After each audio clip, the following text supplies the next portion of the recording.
Alhamdulillah. Syukur kita kepada Allah Subhanahu Wa Taala kerana pada pagi ini kita dapat lagi bersama-sama dalam rancangan Tanyalah Ustaz yang merupakan satu rancangan kegemaran ramai kerana ianya mendedahkan ilmu-ilmu yang terkini. Kerana ianya mendedahkan ilmu-ilmu yang bakal kita bincangkan nanti dalam tajuk kerangka perbincangan kita selama 3 hari kita berancangan, iaitu indahnya perubatan Islam. InsyaAllah ilmu yang kita dapat itu merupakan satu ilmu yang berkat. Satu ilmu yang boleh membantu kita ketika mana kita perlu untuk melakukannya.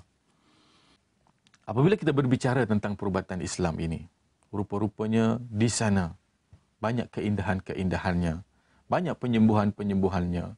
Sebab itulah kalau kita tengok orang yang mengkaji perubatan Islam ini, seumpama Ibn Sina, Ibn Qayyum rahimahullah, Ibn Taymiyah, orang ni adalah orang yang diberi hidayah oleh Allah Subhanahu Wa Taala untuk mengkaji ilmu perubatan Islam ini. Sehingga hari ini doktor-doktor moden pun berdasarkan formula-formula yang dikeluarkan oleh Ibn Sina itu sendiri, formula-formula yang dikeluarkan oleh Ibn Qayyum rahimahullah. Jadi kita sebagai umat Islam, kita perlu bangga tuan-tuan dan puan-puan, sebab kita dibekalkan dengan Al-Quran. Dalam Al-Quran itu ada ayat-ayat penyembuh, dalam Al-Quran itu ada ayat-ayat syifa. Yang penting kita mengamalkannya. Dan penyakit yang kita bincang selama 3 hari ini tuan-tuan, saya bincang dalam konteks penyakit yang fleksibel. Saya bincang penyakit sakit kepala, saya bincang bara, saya bincang jantung, saya bincang migrain, saya bincang gout, saya bincang kencing manis, saya bincang darah tinggi, saya bincang penyakit gila, saya bincang penyakit rohani, saya bincang penyakit sihir, keseluruhannya. Keseluruhannya kita bincang pada pagi yang penuh keberkatan ini. Tuan-tuan, orang sakit, tok bomo mana kita bagi tahu, doktor mana kita bagi tahu pun, yang pasti mereka akan pergi cari. Kalau mereka cari ilmu perubatan Islam macam kita belajar hari ini, alhamdulillah tuan-tuan dan puan-puan, kita selamat umat Islam. Tetapi kalau mereka cari bomoh-bomoh yang karut-marut, apatah lagi yang bukan Islam, habis orang Islam berdosa. Apa yang saya nak tekankan tuan-tuan dan puan-puan? Saya nak tekankan bahawa ilmu ini adalah merupakan satu ilmu fardu kifayah. Sekurang-kurangnya kita berancangan 3 hari ini, ayat-ayat yang tuan-tuan dan puan-puan salin itu boleh menyelamatkan kita, jiran kita, penduduk di taman kita, penduduk di jajahan kita, negeri kita, negara kita, daripada melakukan perubatan-perubatan yang khurafat yang mengundang kemurkaan Allah Subhanahu Wa Taala. Yang mengundang kemurkaan Allah Subhanahu Wa Taala. Dan kadang-kadang, saya nak sebut mungkin dalam 2-3 minit, kadang-kadang sakit manusia itu juga, apabila saya teliti, apabila saya kaji mengikut kajian saya, rupa-rupanya apabila kita mengkaji, kita tengok penyakit misteri yang dialami oleh anak-anak kita itu disebabkan nama-nama yang kita berikan kepada mereka. Ada nama, letak nama ketua jin, letak nama anak dia. Tolong perhatikan nama-nama ini tuan-tuan dan puan-puan. Sebab banyak di klinik saya, dalam fail nama yang sama, sakit misteri. Yang pertama sekali, nama Balkis. Balkis. Salin. Yang kedua, Kristina. Kristina. Tak kira lah K ke, Q ke, Kristina. Itu nama penghulu jin tu. Yang ketiga, nama apa? Najwa. Najwa ni dalam bahasa Arab, bisikan. Orang ni akan kena was-was. Ataupun akan adalah perangai-perangai yang tidak elok, ataupun masa kecil menangis kuat. Ni orang jenis ni. Dan yang keempat nama apa? Yang keempat, Zakwan. Ni nama-nama mengikut kajian saya lah.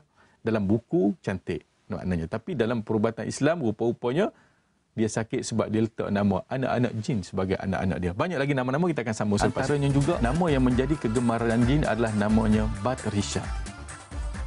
Batrisha ni, jin cukup gemar dengan nama ni.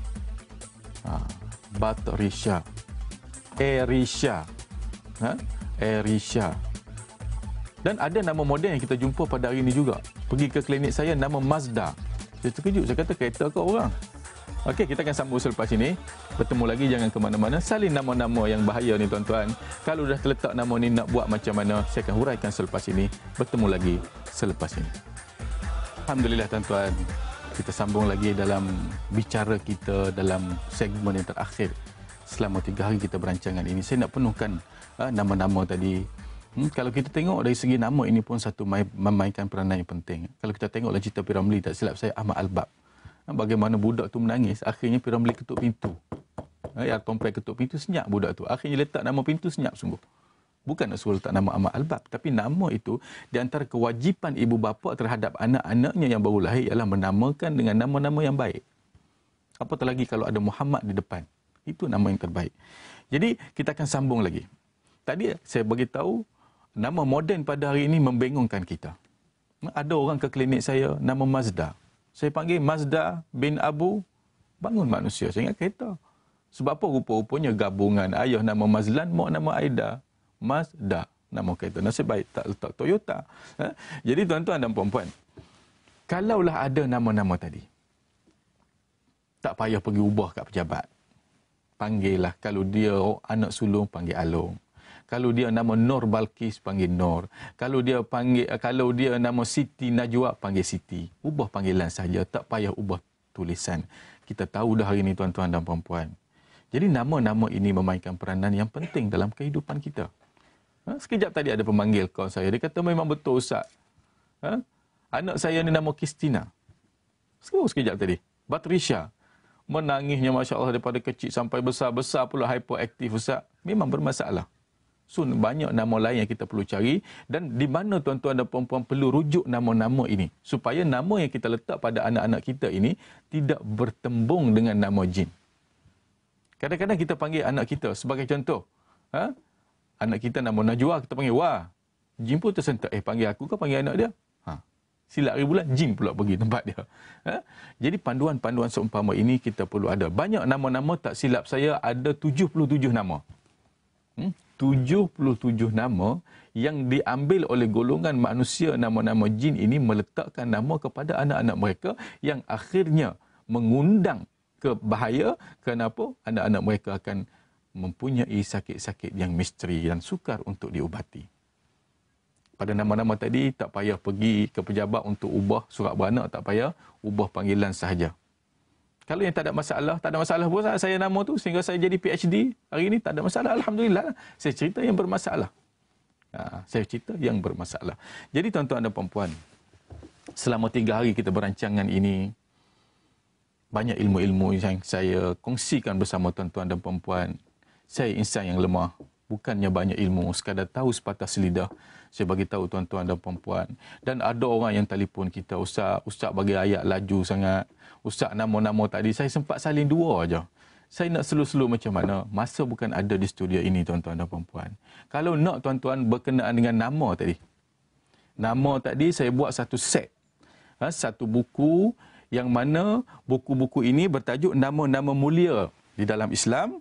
Seindah nama semurni peribadi. Saya mana bukunya adalah buku yang berkulit merah ini. Seindah nama semurni peribadi. Agar anak-anak lahir sihat, rupawan dan solehah. Doa dan zikir pilihan untuk ibu mengandung. Ini cukup bagus kita pilih nama-nama yang hebat dalam ni. Tu pasal nama tadi. Pasal ibu mengandung nak suruh anak jadi cerdik, tak cacat celah. Ada doa-doanya dalam ni. Kepada mereka yang mengandung, jadikan buku ini sebagai sasaran anda. Kerana banyak faedah yang ada dalam buku ini. Jadi, tuan-tuan, ayat yang saya berikan itu terlalu mahal harganya. Ayat yang saya berikan itu adalah kalamullah. Apapun kita amalkan ayat-ayat tersebut. Dengan mengamalkan ayat-ayat tersebut, kita kena ingat, yang pertama bukan kita nak kesembuhan. Yang pertama kita nak pahala daripada Allah Subhanahu Wa Taala. Kita nak pahala daripada Allah. Yang kedua baru kita nak kesembuhan. Itu pesanan saya selaku mengajar anda selama 3 hari. Dan yang kedua, apabila orang sakit, apabila kita sakit, sebelum pergi hospital, ikhtiarlah dulu dengan ayat suci Al-Quran. Dan kalau pergi hospital pun, dah ada ubat di tangan, nak makan. Alangkah indahnya perubatan Islam itu, tuan-tuan. Jika tuan-tuan baca walaupun sepatah ayat-ayat yang saya ajarkan tadi, sekurang-kurangnya Bismillahirrahmanirrahim, ambil air, telang ubat, pahala masuk dalam perut kita. kesembuhan pun insya-Allah kita akan dapat. Yang paling penting kita mencuba dengan penyakit-penyakit yang Allah Subhanahu Wa Taala uji kita itu tadi. Kita ingat Nabi Ayub adalah seorang nabi yang diuji oleh Allah Subhanahu Wa Taala dengan kesakitan yang akhirnya sembuh dengan kesabaran Nabi Ayub itu sendiri. Elok kita akhiri pertemuan kita selama 3 hari ini dengan doa. Mudah-mudahan doa ini menjadikan kita seorang manusia yang sihat dan walafiat dan menjadi hamba Allah yang terpilih. Bismillahirrahmanirrahim.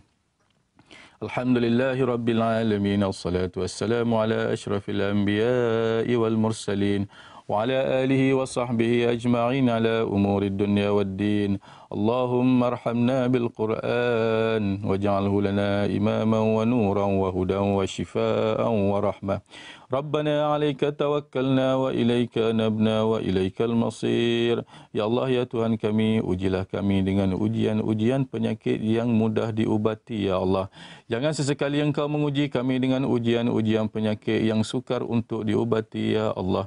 Ya Allah, ya Tuhan kami, jadikan ilmu yang kami terima selama 3 hari berturut-turut ini ilmu yang diberkati oleh-Mu, ya Allah. Jangan sekali-kali Engkau menjadikan ilmu yang kami pelajari ini ilmu yang dimurkai oleh-Mu, ya Allah.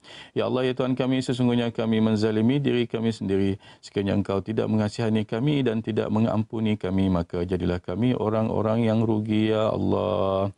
Ya Allah, ya Tuhan kami, jadikan permulaan hari ini bagi kami kebaikan, pertengahan hari ini bagi kami kebajikan, dan akhir hari ini bagi kami kecemerlangan. Rabbana atina fid dunya hasanatan wa fil akhirati hasanatan wa qina azaban nar. Subhana rabbika rabbil izzati amma yasifun wa salamun alal mursalin walhamdulillahi rabbil alamin. Qabbalallahu minna. Kita bertemu lagi di dalam siaran dan rancangan. InsyaAllah selamat mencuba ayat-ayat saya berikan. Mudah-mudahan tuan-tuan mempunyai jalan keluar untuk menyembuhkan penyakit. Wabillahi taufiq wal hidayah. Assalamualaikum warahmatullahi taala wabarakatuh.